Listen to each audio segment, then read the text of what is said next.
Alexia, I'm 47 and I've had a medical menopause. I lived with undiagnosed cancer for quite a few years. It was appendix cancer in the end, and it was very difficult for them to tell what it was from the outside until it spread everywhere inside me. And I had a lot of being told that it was nothing, and I had a lot of difficulty living my daily life.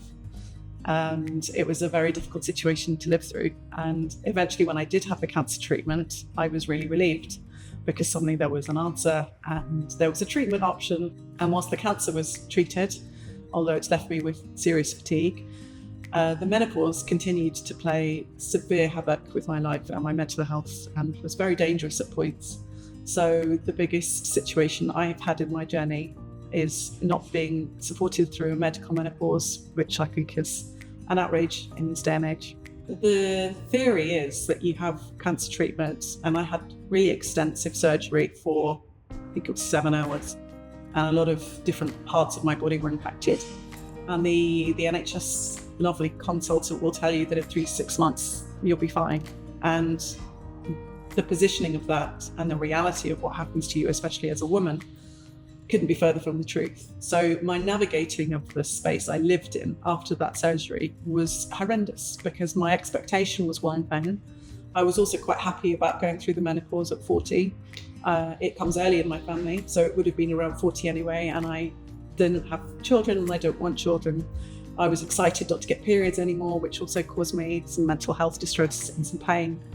So I was quite happily sailing into this post-surgery life, thinking, okay, I know what I'm dealing with. An inkling in the back of my head was there about menopause. I'd asked the surgeon in the room as he told me what the plan was. So hang on, I'll go through the medical menopause immediately, right? And his answer was, oh yes, but I think there's a cup of tea for that now. And it was treated as innocently as if I was just saying I would have a scratch on my ear and what would we do about that? I lived in a very male household at the time with a male partner, no experience of going through the menopause. It had happened to my mum and my grandma, but it's not commonly talked about, and every woman has to deal with it in their own way. For me, dealing with it in my own way meant having the exhaustion of a cancer experience that had already lasted years and caused me a lot of fatigue during it.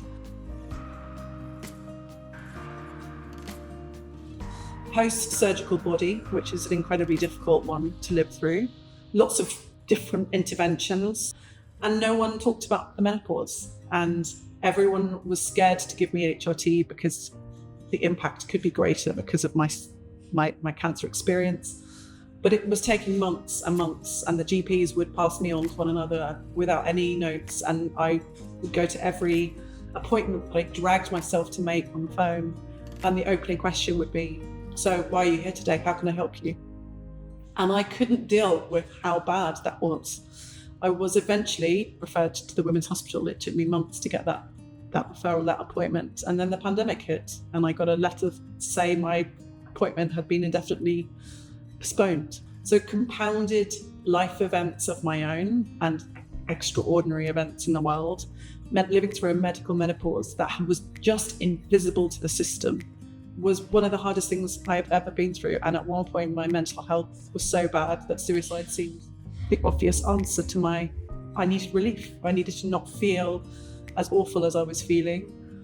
I needed to stop the kind of searching of how to handle this, because you can't hack HRT. Women experience menopause in a very severe way. It affects us. The lack of estrogen affects us hugely. So I was at points suicidal, and only when I started taking HRT did a lot of my symptoms become better, and my bone density increased again, which was also suffering.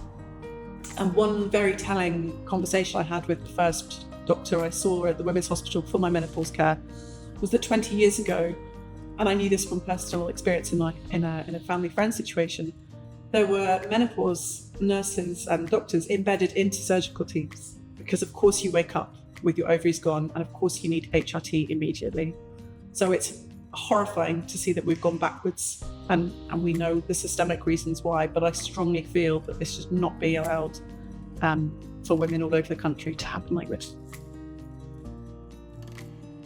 no woman or trans person who experiences menopause should be allowed to go through a menopause that happens in a hospital experience because of treatment that is planned and be given nothing to support them with. It's criminal. So what would have supported me infinitely in all aspects of my life, not least my ability to actually be a functioning human who goes to work every day, which I now am, was to have someone who understands the system and understands female bodies, to know what is missing when you go through that knife, when you have pieces of you taken away that are producing hormones and they're invisible, which is why they're not very well discovered, shall we say, in the medical world, because they're not seen, they're not valued. And we're sitting on a wealth of information now, particularly after the pandemic, about how hormones affect health.